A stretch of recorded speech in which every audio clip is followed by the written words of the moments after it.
You're watching CTV News Channel. I'm Todd Vanderheyden. Angle on America time now, and this back and forth ratcheting up of tensions, saber rattling between the United States and North Korea. And the astonishing comments made by President Donald Trump in New Jersey on Tuesday, saying that fire and fury and power like the world has never seen would be brought to North Korea if it doesn't back down on its threats. Meantime, the North is now threatening a missile attack on the U.S. island territory of Guam, and so it goes. Here's more of what Donald Trump had to say.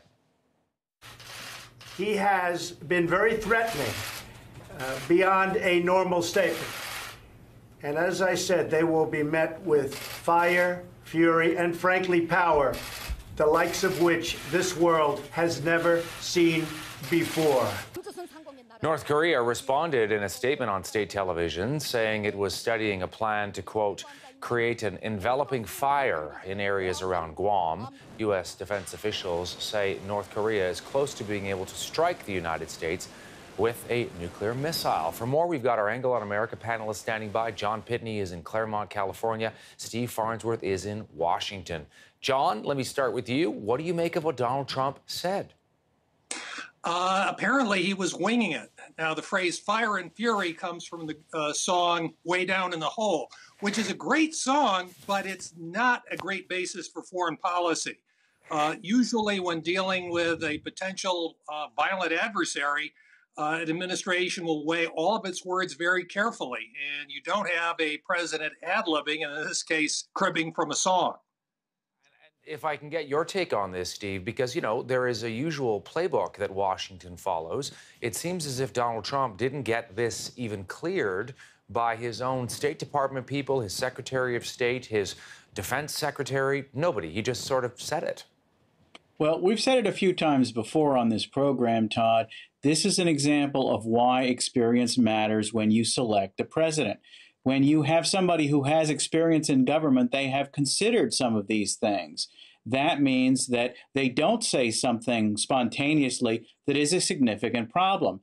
Ever since Donald Trump said that yesterday, various members of the administration have tried to modify, codify, somehow talk back some of these comments. And that is a sure sign that there is an agreement within the administration about how to proceed. And it's not clear that threatening the leader of North Korea really is going to be anything along the lines of deterring the leader of North Korea. Let me ask both of you, if I can, starting with you, John, about the threat to the territory of Guam, which is in the South Pacific. There are major military installations, and this place is east of the Philippines. And we're going to show it on a map, if we can, of where it is. And this is already within the range of North Korean missiles.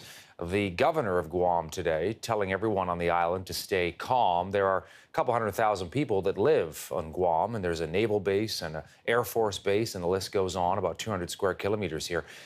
How serious do you think the threat is to Guam, John? Well, nobody really knows. Intentions and capabilities are a matter of intelligence estimates, which are closely held by the government. But we don't have to speculate about an attack on Guam to worry about military action. The North Koreans could attack South Korea, where there are thousands of American service people currently stationed. And there you don't need to have some high-tech missile. The North Koreans could kill thousands and thousands of people with old-fashioned artillery. The capital of Seoul is within artillery range of North Korea, and this is something that's been true for many, many years. So this is a very volatile situation, very dangerous situation, and I don't envy anybody currently in South Korea, including the American service personnel. When Donald Trump first ran, Steve, for president, this is one of the nightmare scenarios his critics brought up. This is a man who, without any foreign policy experience and a lot of bluster, could inadvertently bumble his way into an open conflict with the North or perhaps another country, Iran, and the list goes on. But he has a lot of generals around him, and I'm curious whether you think that helps to sort of mitigate some of Donald Trump's, well, perhaps more impulsive personality traits. Well, perhaps so. The question with Donald Trump is always to what extent does he listen to the people around him? There's no doubt about it. Generals, particularly a generation of combat generals who've worked in Afghanistan and Iraq, have clear ideas about how difficult it is to deal with intractable adversaries, even if you have a lot of technological advantages, which of course the United States does vis-a-vis Iraq or Iran or North Korea. The reality is that things don't go as smoothly as one might anticipate, and experience will teach the generals of this generation that fact. And so the question always remains with Donald Trump is he listening to them? They would give him advice about the consequences of getting this started and how difficult it would be to stop it. But would he listen to them? That's the open question. I also want to ask about Rex Tillerson, if I can, John, the Secretary of State, who, again, we're seeing him come out after the fact, after Donald Trump has said this fire and fury comment, and trying to ratchet down tensions and say, the situation is no more dangerous than it was. We're working with our allies. We want, obviously, some sort of a workable and peaceful solution to all of this. What do you make of that? And I guess the position that Rex Tillerson is being put in. Well, he's trying to be the diplomat in chief, which is all well and good. The trouble is he is presiding over a State Department that is woefully understaffed, particularly when it comes to this potential conflict. President Trump has yet to even nominate an ambassador to South Korea, and relevant posts within the State Department bureaucracy are unfilled. And so Tillerson does not have the support he needs to deal with this. And that also is a very, very troubling aspect of this entire affair. For a long time, we are used to, Steve, these sorts of comments coming from North Korea, this sort of outrageous bluster. Is it possible that Donald Trump is, sort of taking a page from the history of Richard Nixon, who tried to sort of out-crazy, so to speak, some of his adversaries? And Donald Trump is saying, listen, these guys are totally ridiculous, so I am going to try to push back in language they will understand. Well, that may be the case, but I'm not sure that the leadership of North Korea would see the world as having as much to lose as the leadership, say, of the Soviet Union did back in the days of the Cold War.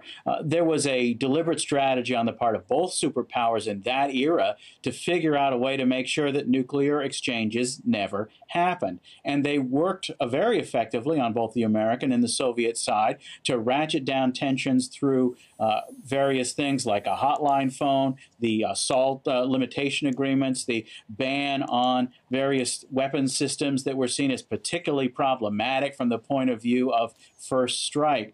But if you're North Korea, I'm not sure you're going to look at the world the same way that the Soviet Union did when they had their huge empire in Eastern Europe. And I guess that Trump is imagining that he can run a Nixon play and it would work out.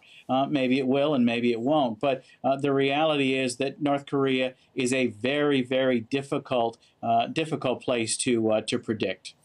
And what about the Chinese factor here, if I can get your take on that, John? Whether you think the Chinese are looking at this, they obviously know what Donald Trump said. They are considered to be a key interlocutor between the West and North Korea.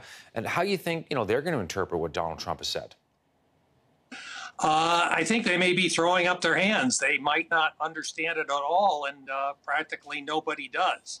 But if the American administration is careful, they need to pay very careful attention to what China is thinking and how China might react. We have experience with this in the Korean War of 1950 through 1953, where China actually intervened. And that experience, in turn, shaped American policy toward Vietnam in the 1960s. And this administration would be very foolish not to consider what the possible Chinese reaction would be. If we're talking about military action in North Korea, as we found with General MacArthur, if that military action gets too close to the Chinese border, we have a very, very interesting problem on our hands. Yeah, last word to you, Steve, on this notion of, what the Chinese and even the South Koreans, the Japanese, these people who are much, much closer to North Korea than the United States are. What do you think these allies are going to be thinking about how Donald Trump has framed this? Well, I think this is going to create a rapid escalation in terms of the arms race in the region. At a minimum, the tensions are going to remain very high for a long time. I think China's in a tough spot here because they don't have nearly the leverage over North Korea that Americans might wish the Chinese had by way of leverage over North Korea. There isn't a great deal of trade with anyone for out of North Korea, although China has more than anyone else. It's still pretty small, and the impact of Chinese leverage over North Korea, I tend to think, is exaggerated within the Trump administration. I think that it's going to be a great challenge to find anybody who could persuade North Korea to behave in a way that is consistent with, say, the United Nations sanction regime or the basic approach to international relations that most countries in this world cooperate on. Gentlemen, great to have you with us here in Canada. Thank you for making time as always. Thank you. John Pitney and Steve Farnsworth. Here's a way for you to join the conversation and connect with us on social media. You can find CTV on Twitter. We are on Facebook. We are on Snapchat. A number of these panels we do, like Angle on America, do get posted up onto our Facebook page. You can check them out. You can also connect with me. I'm on Twitter and Instagram. My handle for both is the same, @ToddCTV.